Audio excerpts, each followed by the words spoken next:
फराज भाई शांत हो जाइए, तो एक सवाल आपसे पूछ लूं, बाकी तो ठीक ही ठीक है। ओपी सिंह जी भी रुक जाइए। आपने जितनी कमियां गिनाई उसमें मैं 150 और मान लेता हूं अपनी तरफ से ज्यादा। क्या जिसने सब गड़बड़ किया आपके मुताबिक वो जीत रहा है लगातार। आप सब अच्छा कर रहे हो, लगातार हार रहे हो। इस बात को आप एक मिनट पूरा सवाल सुन लो भाई, बिना सवाल सुने कैसे जवाब दोगे?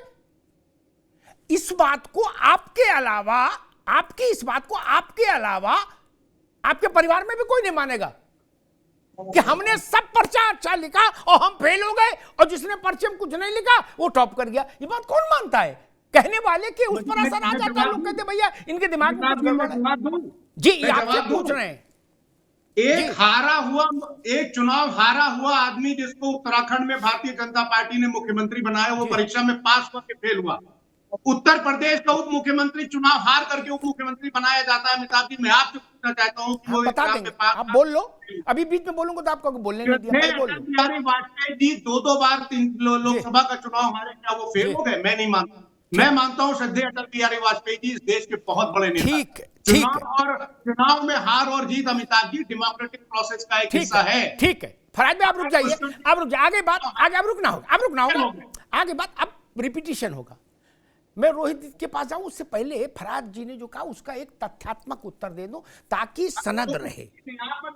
फराज भाई रुक जाओ, प्रभु। लगातार नहीं, लगातार नहीं। नो, ये मेरी बहस का तरीका नहीं। मैं फिर आवाज रोकूंगा ना, ऐसे नहीं। आपने बात कर दी, सुन ली, जवाब सुनिए। आपने मुझसे सवाल किया ना, कोई व्यक्ति हारे।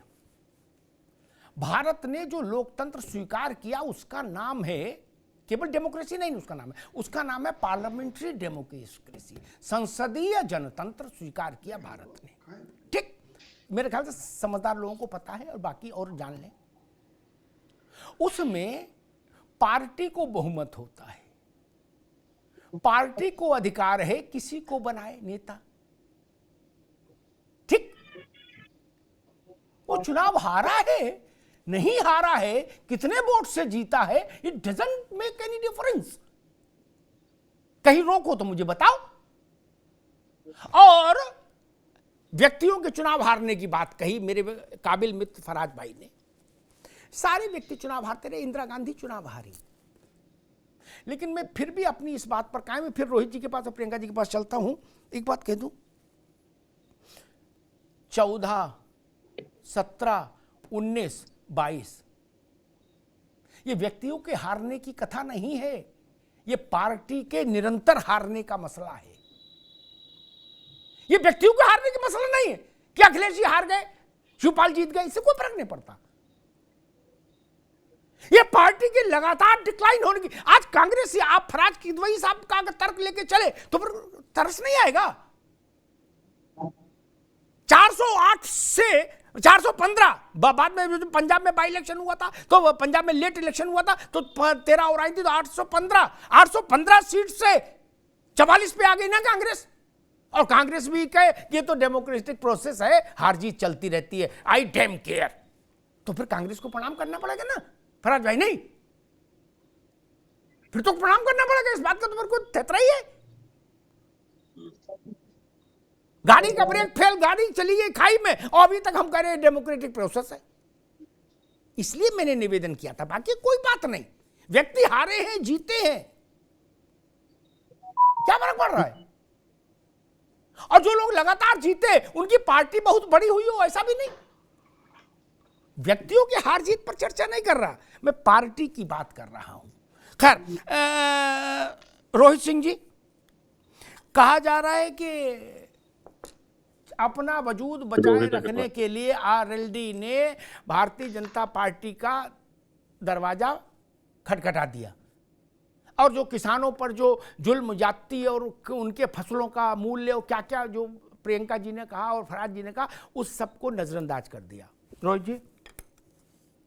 अमिताभ जी, राष्ट्रीय लोकदल किसान हित के लिए निरंतर संकल्पित है। जब 13 महीने का किसान आंदोलन चल रहा था, तब राष्ट्रीय लोकदल ने निरंतर कंधे से कंधा मिला के किसान के साथ संघर्ष किया। 700 किसानों की शहादत हुई। ये शहादत क्यों हुई?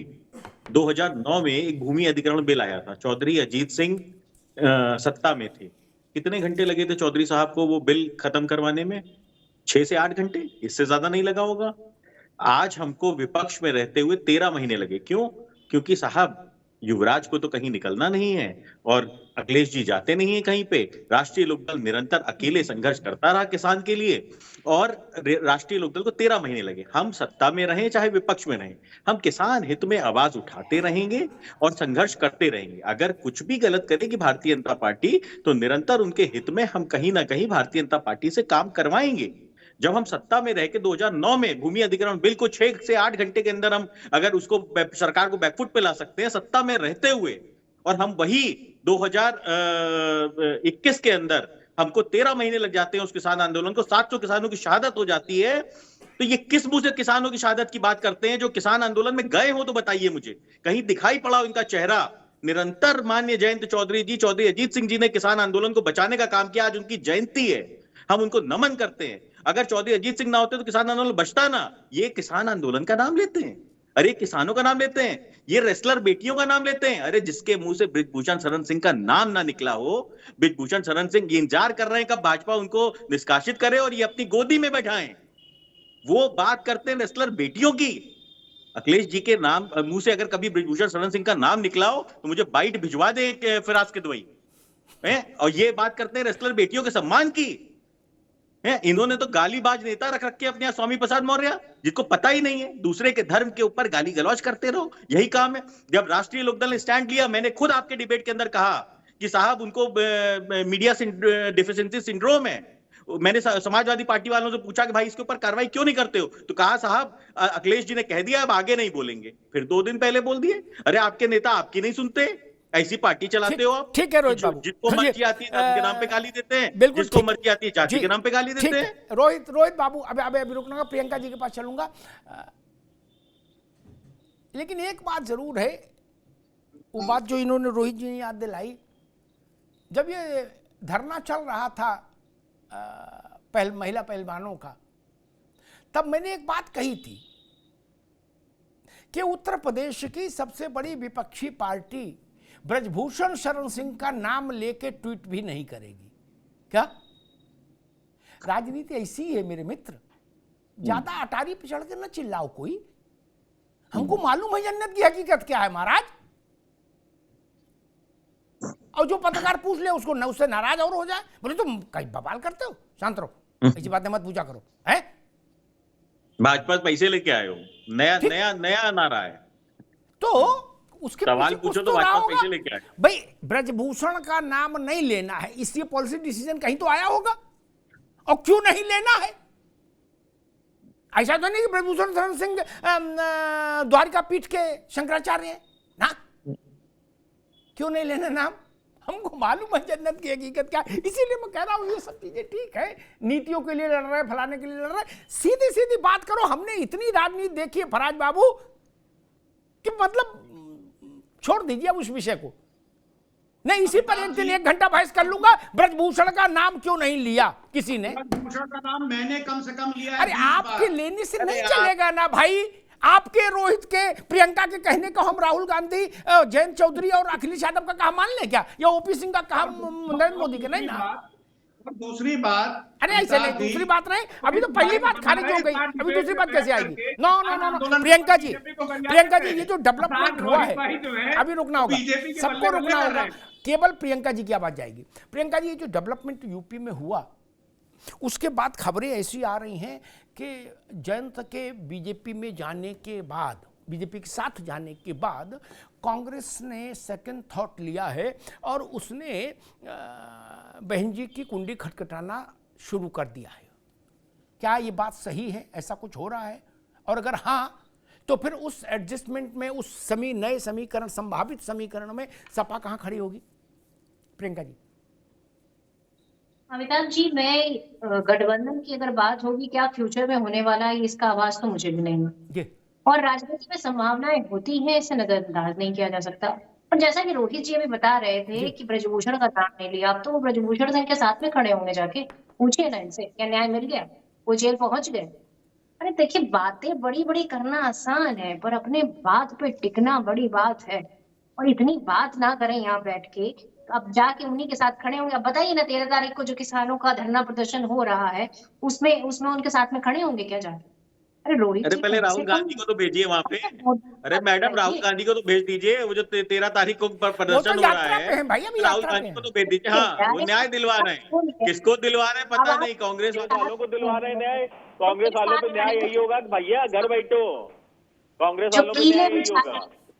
कीले बिछा रहे हैं। अरे साहब, अरे अब उम्मीद मैडम, करती हूँ राहुल कि गांधी को कभी भेज किसानों का दीजिए माफ हो जाए। न्याय यात्रा उनकी से जो बुलवा के। अरे कैसी बात करती है, युवराज को स्थापित करना है, युवराज को स्थापित करना है। बस उद्देश्य एक है, युवराज को स्थापित करना है। इसके अलावा कोई उद्देश्य नहीं है। स्टार्टअप अभी चले एक कि नहीं युवराज की, आप समझ खिलवाएंगे। अरे संघर्ष करना पड़ता है मुद्दों के ऊपर, जैसे माननीय जयंत चौधरी जी ने संघर्ष किया है। ऐसे नहीं चलता है कि न्याय यात्रा लेकर चल दिए। अरे कौन सा न्याय, किसका न्याय, क्या मुद्दे हैं, क्या मुद्दे हैं आपके? कौन सी न्याय यात्रा लेकर चल दिए युवराज, ये तो बताइए। अरे किसान अगर निकला है 13 तारीख को, तो युवराज को भेजिए ना, भेजिए युवराज को किसानों के बीच में। दिखेंगे नहीं किसानों के बीच में युवराज, अभी नहीं दिखेंगे, क्योंकि युवराज को स्थापित करने की राजनीति करनी है। चौधरी चरण सिंह जी को भारत रत्न मिला, इनको दर्द हो गया। मैं मांग करता हूँ राहुल गांधी जी को भारत रत्न दिया जाए। मैं मांग करता हूँ प्रियंका गांधी जी को भारत रत्न दिया जाए। मैं मांग करता हूँ रॉबर्ट वाड्रा जी को भारत रत्न दिया जाए। तब कांग्रेस के कलेजे पे ठंडक पहुंचेगी। ऐसे ठंडक नहीं पहुंचेगी कांग्रेस के कलेजे पे। कांग्रेस के कलेजे पे ठंडक तभी पहुंचेगी ठीक जब ठीक है राहुल भाई, गांधी दोनों जी, दोनों प्रियंका मित्रों को गांधी जी रोकूंगा, दोनों और मित्रों को रॉबर्ट रोकूंगा, वाड्रा जी दोनों को मित्रों को सम्मान दिया रोकूंगा जाएगा भाई। भारत बाकी रत्न सब ठीक है, बाकी सब ठीक है, लेकिन रॉबर्ट वाड्रा को भी भारत रत्न दिया जाए, ये तो मांग भी ठीक नहीं ना। वाड्रा तक ज्यादा फिर ये गड़बड़ हो गया। नहीं नहीं, फिर आप लोग कल को रेहान को ले आओगे, प्रियंका जी का लड़का। नहीं, ये सब नहीं, ये नहीं। वाड्रा को कैसे नहीं, उतना नहीं गिरा भाई, ठीक है। लेकिन कई बार ओपी सिंह जी आपके पास आ रहा हूँ, लेकिन एक बात मन में आई, भारत रत्न की बार बार घूम के आती है मेरे मन में। पिछले 30-35 साल से, जब से मैं इस विषय समझने के उसमें हुआ, हमेशा कौंधता रहा। राजीव गांधी भी बड़े नेता थे, अच्छे थे, कहीं कोई आलोचनात्मक बात नहीं कह रहा हूं, लेकिन बाबा साहब से पहले राजीव गांधी को भारत रत्न मिल जाए, ये भारत को कैसे पचेगा? बाबा साहब तो जवाहरलाल के कंटेम्परेरी भी नहीं थे, वो और गांधी एक स्थिति के लोग माने जाते थे इस देश में। बाबा साहब से भी आगे राजीव गांधी को निकाल दिया, बोले तुम पीछे बैठो और राजीव जी आगे बैठेंगे। बोले इनकी कुर्बानी ज्यादा है देश के लिए। क्या काहे की कुर्बानी थी भैया? कोई कुर्बानी नहीं थी। जब देश आजाद हो रहा था तो राजीव गांधी मेरे ख्याल से जन्मे होंगे तो बिल्कुल दुधमुहे बच्चे होंगे। और कहां अंबेडकर? और 42 की लड़ाई का जो व्यक्ति हीरो रहा, गांधी जिसके लिए चाहते थे कि जवाहरलाल का बाद उत्तराधिकारी जवाहर के जो व्यक्ति हो, उसका नाम जयप्रकाश नारायण। क्या जयप्रकाश बाबू को भी राजीव गांधी नीचे वो जरूरी नहीं समझा? इसलिए कांग्रेस जब ऐसे सवाल करती है ना, तो फिर मसला गंभीर हो जाता है। उसके पास दृष्टि दोष है, उसको केवल अपने नेता दिखाई दिए जब उसके पास ताकत रही, कलम रही। स्वामीनाथन ने ये हरित क्रांति कब की थी? जब इंदिरा जी थी ना, देश को भूख से बचाया था। इंदिरा गांधी इनको भारत रत्न नहीं दे सकती थी। कांग्रेस को यह याद है कि राजीव गांधी को देना है, यह याद नहीं स्वामीनाथन को देना है। इसलिए कांग्रेस के साथ बहुत सवाल है। इसीलिए मैंने कहा आज केवल बहस गठबंधन पर रखो। ओपी सिंह जी, आपके मैं जब भी गठबंधन पर बहस करता हूं, समाजवादी पार्टी और दूसरे दल जो आपके विरुद्ध हैं राजनीति में, वो लोग ओम प्रकाश राजभर और संजय निषाद को अचानक से उनकी पार्टी को राष्ट्रीय स्तर की पार्टी बना देते हैं और कहते हैं कि आप राजभर जी को कितनी सीटें दे रहे हो, क्या 10 सीटें देंगे, क्या 20 सीटें देंगे, क्या 30 सीटें देंगे, ऐसे ऐसे सवाल उठाने लगते हैं। हालांकि इससे राजभर जी का थोड़ा सेंसेक्स बढ़ जाता है थोड़े समय के लिए। ओपी सिंह जी, पोल खुल जाती है और पूरा जनता के सामने तो ये उसका जवाब नहीं देते। ये कहते हैं कि आपके इंडिया गठबंधन उसमें एनडीए में क्या हो रहा है, ओम प्रकाश राजभर को कितनी सीटें दे रहे हैं। अब हम चले इन लोगों से मशविरा करने की हम कितनी देंगे, और उसके लिए वो क्या कहते हैं कि अपना दल जो है कोई महाभारत खड़ा कर रहा है, ओम प्रकाश कर रहे हैं कि संजय निषाद महाभारत कर रहे हैं। अरे हमारे साथ जो लोग हैं वो ईमानदारी से हैं, और उन दलों का देखिए 2014 से भारतीय जनता पार्टी ने कभी अपमान नहीं किया, सम्मान दिया, और वो हमारे साथ है। किसी को पता भी नहीं चलता कि जो है अनुप्रिया पटेल को कितनी सीटें दी गई, संजय निषाद को कितनी दी गई, या ओम प्रकाश राजभर को मिलेगा कि नहीं मिलेगा, ये अपना तो बताते नहीं। ये चले आते हैं हमारी पार्टी में कोई इस तरह की कोई बात, विभेद, मतभेद सिर्फ फड़ोवर इनकी तरफ नहीं है। दूसरी बात यह है कि चिंता ये करें कि एक पार्टी जब बहन मायावती के चरणों में गई तो 5 पाई, 5 से 3 हो गई, और एक पार्टी देश के छोड़िए 415 से 44, उत्तर प्रदेश में 14 में 2, 19 में 1, 24 में भगवान राम जाने क्या होगा। तो ये अपनी चिंता कर ले। बाकी भारतीय जनता पार्टी की चिंता करने के लिए जनता देश की बैठी हुई है, और वो जनता की बदौलत भारतीय जनता पार्टी चल रही है। दूसरी बात यह है कि एक बात और सुन लीजिए, अब मैं अपनी बात समाप्त करता हूं। हम जब आपके डिबेट पर आते हैं तो क्या कहते हैं? हम तो यही ना कहते हैं कि उत्तर प्रदेश सरकार, केंद्र सरकार की जो जन कल्याणकारी नीतियां है उसके आधार पर हम जनता के बीच में फिर मैदान में जा रहे हैं। ये क्या कहते हैं? ये कहते हैं मोदी हटाओ, देश बचाओ, संविधान बचाओ, लोकतंत्र बचाओ। ये सब लोकतंत्र बचाने वाले, संविधान बचाने वाले परिवारवादी पार्टी है। ये गांधी परिवार जो है ये लोकतंत्र और देश बचाए, जिसने इमरजेंसी देश के ऊपर लागू किया था, देश की जनता की आवाज को बंद कर दिया था। ओपी सिंह जी, ठीक, आपकी बात आई। और प्रेस में जो है उस समय भी हम लोगों को क्या क्या किन संकटों से गुजरना पड़ता था। ये लोग जब लोकतंत्र, ठीक है ओपी सिंह जी, आगे मित्र।